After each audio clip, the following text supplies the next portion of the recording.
দেখো বন্ধুরা, আমি রজনীগন্ধার সেই ফুলগুলো দেখিয়েছিলাম, সেগুলো দিয়ে মালা গেঁথেছি। কীরকম, আমি খুব একটা ভালো কিন্তু পারি না, দেখো এরকমই পারি। তো ছোটোবেলা থেকেই এরকম ঠাকুরের অনুষ্ঠান বাড়িতে হয়ে আসছে, আমিই মালা গেঁথেছি বরাবর। তো এরকমই গেঁথে এসেছি, এর আগে দিদিরাও গেঁথেছে। চলো দেখো ঠাকুরের গলায় পরানোর পর কেমন লাগছে। তো বলো তোমরা কেমন হয়েছে মালাগুলো, জানিও কিন্তু কমেন্ট করে। ঠাকুরের সামনেটা সুন্দর করে ফুল দিয়ে সাজানো হয়েছিল, কেমন হয়েছে সাজানোটা জানিও কিন্তু। আমার বাবার বাড়িতে সবাই এই ঠাকুরেরই দীক্ষিত, সাথে আমিও।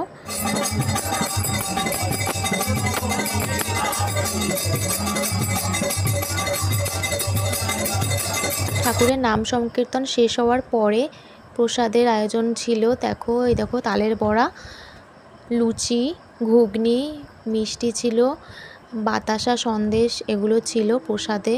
অনুষ্ঠানটা খুব সুষ্ঠুভাবে সুন্দরভাবে হয়েছিল।